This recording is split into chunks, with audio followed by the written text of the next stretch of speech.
Muchísimas gracias. Gracias también a todos porque es muestra de su cortesía, de su amabilidad, quizás también de su mal gusto el volver a estar aquí para escucharme por segunda vez. La primera, bueno, uno no sabe lo que se va a encontrar, pero la segunda, ya lo saben, pues el viernes por la mañana están de nuevo ustedes aquí. En todo caso, a mí me hacen feliz, así que muchas gracias. Miren, vamos a empezar por algunas cosas básicas. Creo que con independencia de lo que digan nuestros legisladores y nuestros códigos, desde un punto de vista netamente conceptual, uno puede dividir la actividad probatoria en cualquier procedimiento, y en esto sí, da igual si es el administrativo o el contencioso administrativo, si es el penal o el civil, si es el procedimiento de averiguación de cuál de mis hijas rompió el jarrón del comedor, da exactamente igual cuál sea el procedimiento, formalizado o no formalizado, jurídico o no jurídico, de una jurisdicción o de otra, jurisdiccional o no jurisdiccional, etcétera, etcétera, da exactamente igual. Todo procedimiento consistente en averiguar qué ha sucedido, en averiguar los hechos, tiene fundamentalmente tres etapas. Y esas tres etapas se distinguen no porque lo diga el legislador, sino simplemente porque en esas tres etapas hacemos cosas distintas. La primera de ellas es la etapa o el momento de la conformación del conjunto de elementos de juicio con el que después tendremos que tomar la decisión.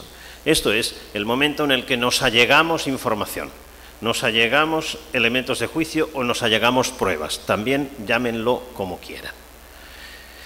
Ahí tenemos, si estamos en un proceso, tenemos la proposición de prueba, la proposición de prueba por las partes o incluso por el juez si tiene poderes probatorios de oficio, la práctica de la prueba y la admisión de la prueba y la práctica de la prueba. Y hasta ahí, primer momento. Este primer momento está gobernado por un principio básico. Cuanta más información relevante tengamos, mayor probabilidad de acierto en la decisión.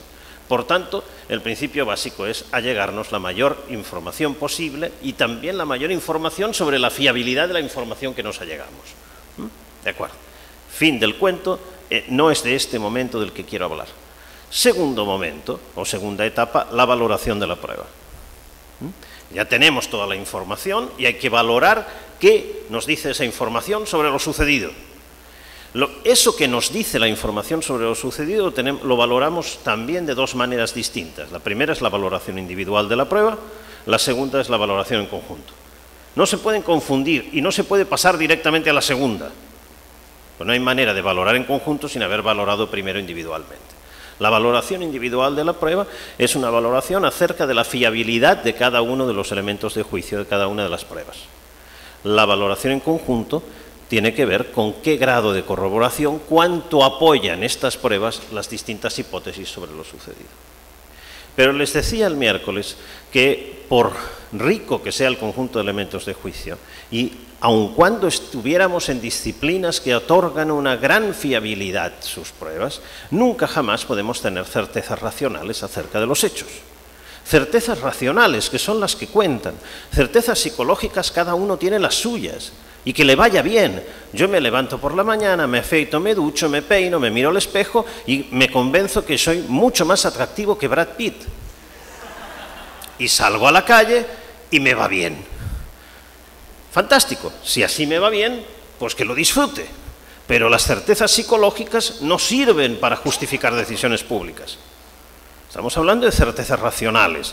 Y las certezas racionales son imposibles en cualquier área de conocimiento. También en el proceso, pero en cualquier área de conocimiento. La genética no nos da certezas. Ninguna disciplina nos da certezas. Bien, si ninguna disciplina nos da certezas, entonces la conclusión de la valoración de la prueba será siempre estas pruebas de que dispongo, de cargo, de descargo, favorables a una hipótesis, a la otra, etcétera, etcétera, estas pruebas de que dispongo apoyan más o menos, hasta cierto grado, una determinada hipótesis y otra determinada hipótesis. Apoyan hasta cierto grado, corroboran con un cierto grado. Y esto es todo lo que nos puede dar la valoración de la prueba. Pero esto todavía no es suficiente para decidir. Para decidir necesitamos un tercer paso. La tercera etapa de la actividad probatoria es la decisión. Y la decisión presupone que utilicemos ciertas reglas. Reglas, en primer lugar, que determinan cuándo es suficiente el grado de corroboración para considerar probada la hipótesis. ¿Cuándo es suficiente? Este es el problema de la suficiencia probatoria. Y las reglas que responden a cuándo es suficiente son lo que denominamos estándares de prueba. No son las únicas reglas que rigen en el momento de la decisión. Hay al menos 3 tipos de reglas que rigen en ese momento. Los estándares de prueba, las cargas probatorias y las presunciones. Los 3 tipos de reglas rigen el momento de la toma de decisión y guían al juzgador, aquel que tiene que tomar la decisión, en la toma de decisión. Pero es muy importante darse cuenta de una cosa paradójica. Normalmente los juristas de nuestra tradición cultural hemos prestado mucha más atención a los 2 últimos tipos de reglas, esto es, a las presunciones y a las cargas, que a los estándares de prueba. Y en cambio, paradójicamente, esos 2 tipos de reglas iniciales, cargas y presunciones, presuponen la aplicación de estándares. Dicho de otro modo, la carga de la prueba, entendida como aquella que da respuesta a quién pierde si no hay prueba suficiente, ¿quién pierde si no hay prueba suficiente? Lo que la doctrina clásica ha denominado la carga de la prueba en sentido objetivo, presupone que sepamos cuándo hay prueba suficiente. No podemos resolver el caso por carga de la prueba si antes no hemos dicho, mire, no hay prueba suficiente ni de lo que sostiene el actor ni el demandado, no hay prueba suficiente ni de lo que sostiene la acusación ni la defensa. Entonces, ¿qué hago? ¿Qué hago cuando no hay prueba suficiente? Esto es lo que responde a la carga de la prueba. Pero para eso necesito saber cuándo hay prueba suficiente. Las presunciones operan del mismo modo, y tanto da si son presunciones como las que la doctrina suele llamar verdades interinas, como la presunción de inocencia o la presunción de buena fe en el proceso civil, esto es, que no tienen hechos base, que no dependen de que se haya probado otro hecho, como si estamos ante presunciones juris tantum con hecho base, como por ejemplo la presunción de conmoriencia, que se establece en muchísimos ordenamientos para el proceso civil, estableciendo que en ámbitos sucesorios, en caso que 2 personas llamadas a sucederse hayan muerto en un mismo accidente, se presume que han muerto a la vez, salvo que haya prueba en contrario. Pero fíjense cómo puedo aplicar la presunción de conmoriencia si no sé si hay prueba en contrario. Pero no si hay alguna prueba en contrario, si hay prueba suficiente en contrario. Solo puedo aplicar la presunción de conmoriencia si decido primero que no hay prueba suficiente en contrario. Solo puedo aplicar la presunción de inocencia si determino primero que no hay prueba suficiente de la culpabilidad. Porque si hay prueba suficiente de la culpabilidad, la presunción de inocencia se derrota y ya no aplica. Y así sucesivamente. Cargas y presunciones presuponen que disponemos de estándares de prueba que determinan la suficiencia probatoria. Pero sucede, les decía, que paradójicamente hemos prestado mucha más atención a las reglas que establecen cargas y presunciones que a los estándares. Y sobre los estándares, la pregunta de ¿cuándo hay prueba suficiente? Vayan buscándola en sus códigos. Nuestros códigos procesales, normalmente, cuando han respondido a esta pregunta, lo hacen apelando a distintas fórmulas. En el ámbito penal, últimamente, y últimamente quiere decir quizás depende de los países, pero desde 10 años hasta 40, hemos ido incorporando el más allá de todo lo razonable, adoptándolo del sistema norteamericano, el beyond a reasonable doubt. Pero ¿cuándo la duda es razonable?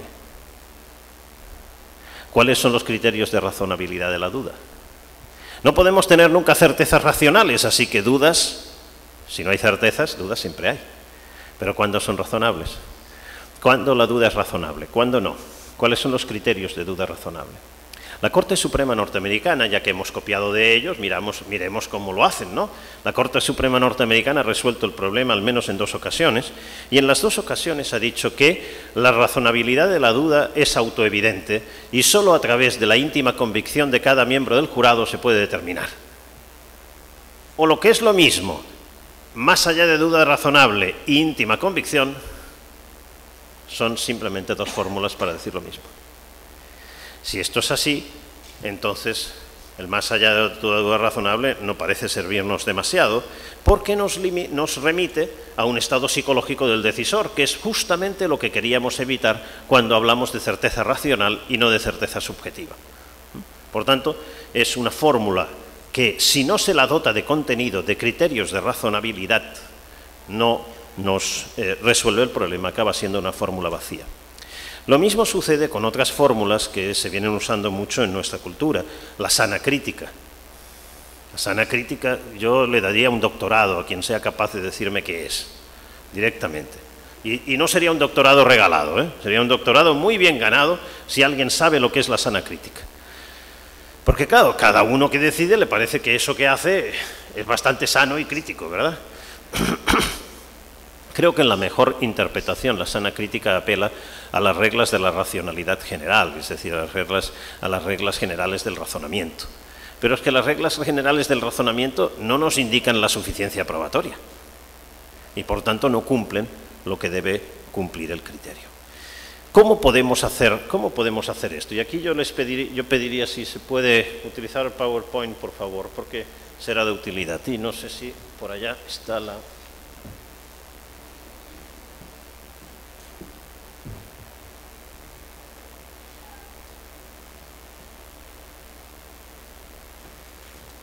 ¿Qué podemos hacer alternativamente si lo que hoy nos están ofreciendo nuestros ordenamientos no es adecuado para resolver el problema que tenemos que resolver?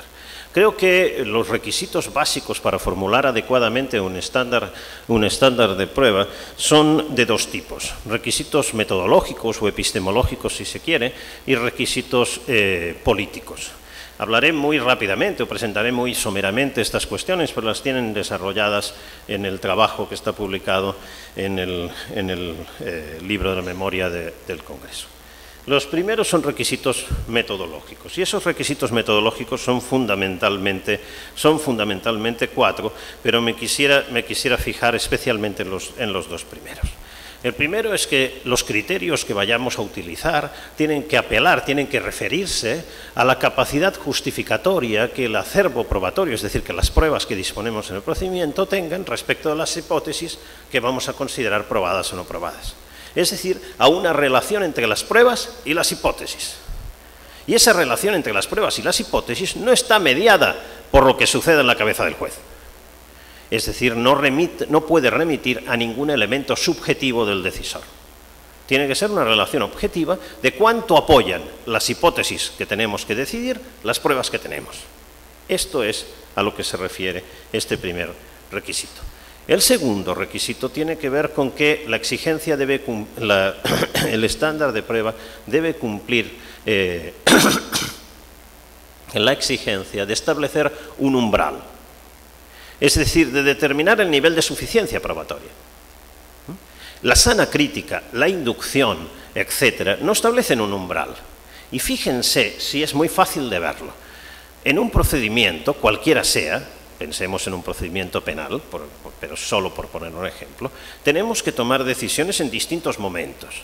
Tenemos que tomar durante la investigación una decisión sobre si archivamos el caso o continuamos. Más tarde tomamos una decisión sobre si abrimos juicio oral o no. Más tarde podemos tomar una decisión, o a veces antes, sobre si adoptamos alguna medida cautelar respecto del acusado. Por ejemplo, la retirada de su pasaporte, por ejemplo, el aseguramiento de sus bienes o, por ejemplo, la prisión preventiva. Más tarde todavía tomamos la decisión sobre si lo condenamos o no lo condenamos. Todas esas decisiones exigen niveles de suficiencia probatorias distintas. No puede ser que para decidir al nivel de investigación si archivamos el caso o no, exigiéramos lo mismo que para condenar. No puede ser que para abrir juicio oral exigiéramos lo mismo que para condenar. Porque si estuviéramos exigiendo lo mismo, entonces una vez hemos decidido esto, el momento inicial ya estaríamos decidiendo el final del proceso. ¿Para qué continuamos? Es decir, tenemos que tomar decisiones con un progresivo y en aumento nivel de exigencia probatoria. Pero todas esas decisiones supongo que las tomamos por sana crítica, ¿verdad? Fíjense, si todas las tomamos por sana crítica, pero la exigencia probatoria es distinta, quiere decir que la sana crítica no me está determinando cuál es el nivel de la exigencia. La inducción no me está determinando el nivel de la exigencia, ¿no?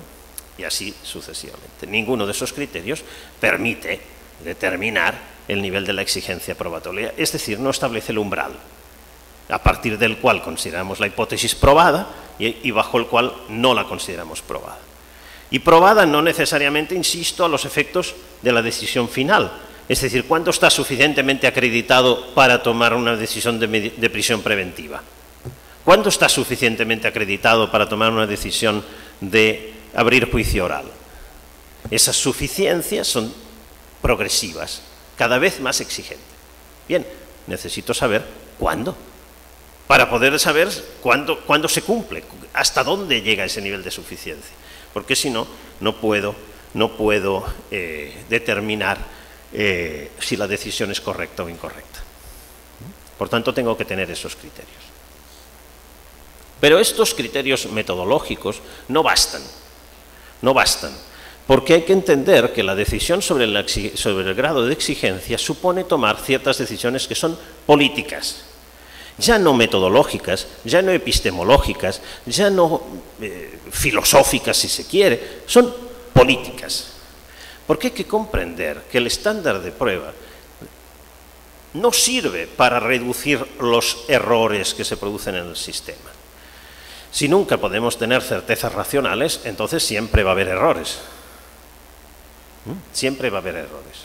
Tenemos que intentar reducir los errores. Pero para reducir los errores tenemos otros mecanismos. Cuanta más información dispongamos, mayor es la probabilidad de acierto, por tanto menor la probabilidad de error.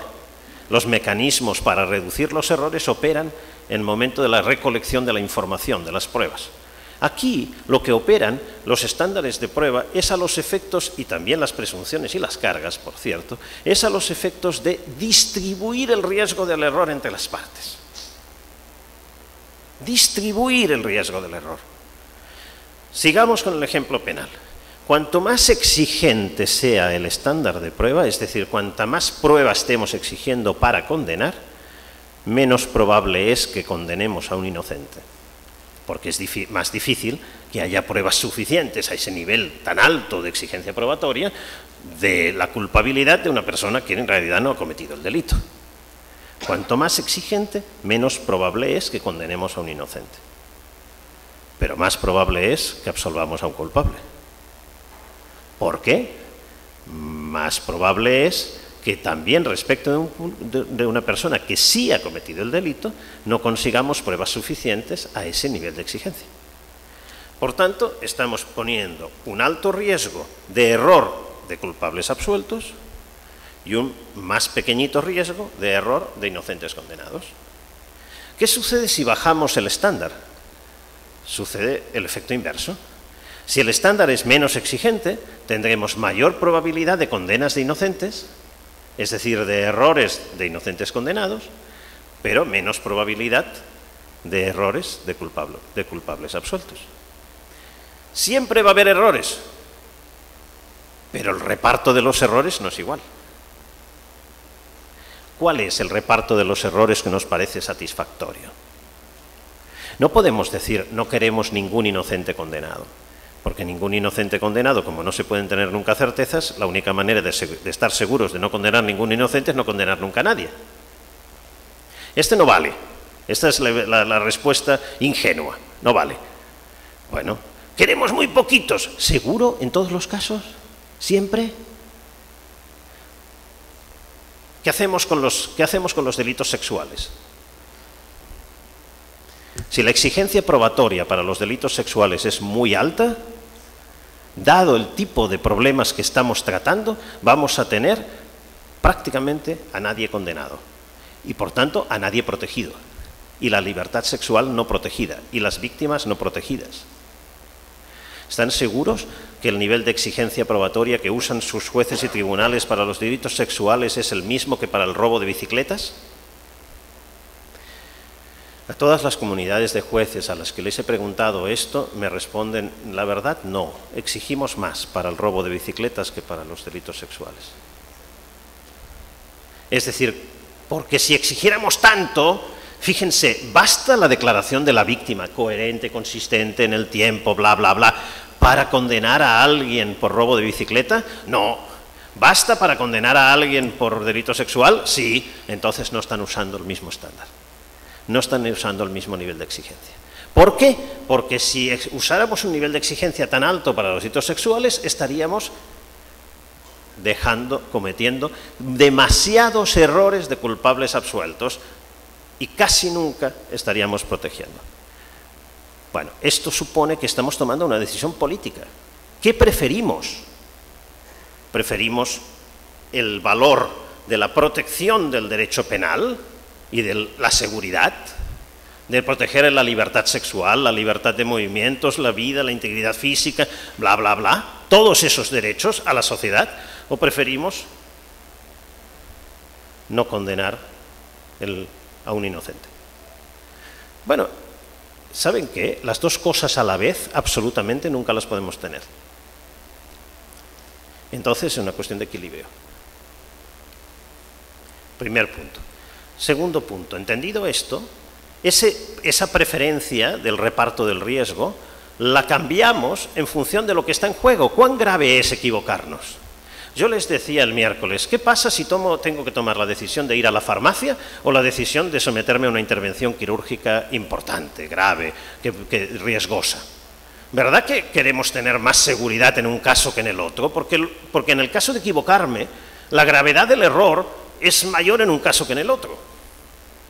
Bien, ¿es igual la gravedad del error en una multa de tráfico, que es una sanción administrativa, que la gravedad del error de una consecuencia jurídica que me lleve a 20 años de cárcel? Si la gravedad del error no es la misma, aunque estemos en ambos casos en un procedimiento sancionador, entonces quizás el nivel de exigencia probatoria no tiene por qué ser el mismo. Pero claro, es que dentro del proceso penal tampoco esto sucede siempre igual, porque en el proceso penal sigo teniendo sanciones pecuniarias, sigo teniendo inhabilitaciones para ejercicios profesionales, inhabilitaciones para ejercicio de cargo público, sanciones, privación de libertad de fin de semana en arresto domiciliario, o 20 o 30 o 40 años de cárcel o cadena perpetua, o desgraciadamente todavía en algunos lugares pena de muerte. Lo que está en riesgo si nos equivocamos es muy distinto. La gravedad del error es muy distinta. Y por tanto tiene sentido que establezcamos niveles de exigencia probatoria distintas. Pero también nos importa la gravedad del error de la absolución falsa. Cuidado. Son dos errores posibles, y no hay que mirar solo a uno. La absolución falsa nos debe preocupar. Y nos debe preocupar porque supone la no protección. ¿Qué queremos del Estado? Queremos del Estado dos cosas. Queremos del Estado que a través del derecho penal, del derecho administrativo, etcétera, etcétera, nos proteja ciertos valores sociales y ciertos derechos fundamentales, y queremos del Estado que el Estado no nos dañe injustificadamente. Nos daña injustificadamente cuando condena a un inocente, pero también pero también incumple su función cuando no nos protege. Cuando no se protege la libertad sexual, está abandonando una de sus funciones. Pero ahora pensemos, antes dije en el administrativo qué sucede con las multas de tráfico, pero si estamos en el administrativo ambiental y lo que tenemos es que decidir si suspendemos o no suspendemos una licencia de actividad para una empresa minera. ¿Qué sucede con la gravedad qué sucede con el error de la absolución falsa? Es decir, de no adoptar la medida sancionatoria contra la empresa minera. Si lo que estaba en juego es si esa empresa minera está realizando una actividad que sea gravemente contaminante y la absolvemos falsamente, la actividad contaminante va a continuar. Ya no hay ni siquiera un peligro de reincidencia, es que la actividad va a continuar porque le estamos autorizando que continúe y por tanto puede ser de una gravedad importantísima. La gravedad del error de la condena falsa hay que tenerla en cuenta, por supuesto, pero también la gravedad de la absolución falsa. Las dos cosas me sitúan la decisión política de en cada tipo de caso, no en cada caso concreto, en cada tipo de caso, qué nivel de exigencia probatoria queremos dar. Bien, termino en no más de 30 segundos mostrándoles lo siguiente. Lo que tienen a partir de aquí, en las diapositivas que no van a ver, pero sobre todo en el texto que tienen a disposición, son 6 ejemplos. 6 ejemplos de exigencias probatorias distintas, es decir, de estándares de prueba que cumplen los requisitos metodológicos y también los requisitos políticos que acabo de explicar soberamente, y que permitirían establecer niveles de exigencia probatoria que sean controlables intersubjetivamente y que puedan dar contenido a la motivación judicial de la decisión sobre los hechos. Y también contenido después a la aplicación posible de presunciones o de cargas, porque tendríamos una respuesta objetiva a la pregunta de ¿es suficiente la prueba? Si no es suficiente, entonces operamos con la carga de la prueba. Si es suficiente, entonces decido que está probado o no probado, o probado lo contrario. Este es solo el primero de los ejemplos. La propuesta es que imaginen que en el código procesal, en lugar de la apelación a estas reglas vacías del beyond a reasonable doubt o del sana crítica, etcétera, etcétera, tuvieran algunas reglas de este tipo. Un articulito que dijera, mire, para considerar probada la hipótesis de la culpabilidad en un proceso penal deben darse 2 condiciones. Y aquí tienen la explicación de qué condiciones deberían darse. Esto es muy exigente, muy exigente. Con este estándar, que es el más exigente que se me ha llegado a ocurrir nunca, con este estándar yo creo que no condenamos a casi nadie en un delito sexual. Pero quizás nos pueda servir para tomar otro tipo de decisiones. Bueno, vamos jugando. La escala que tienen en el texto que tienen a disposición es una escala descendente. Este es el más exigente, el siguiente es menos, el siguiente es menos, y no quiere decir que tengan que ser estos 6, pueden ser más. Son solo ejemplos de cómo podríamos funcionar. No necesitamos ni siquiera abandonar el más allá de toda duda razonable. Quizás nos bastaría con responder a la pregunta ¿y cuándo es razonable la duda?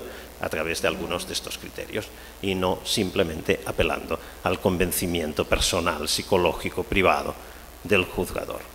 Con esto creo que dotaríamos de contenido a las reglas de decisión y creo que dotaríamos de contenido a la presunción de inocencia en el proceso penal, dotaríamos de contenido a la exigencia de racionalidad y de seguridad jurídica en materia de prueba en nuestros procedimientos. Muchas gracias.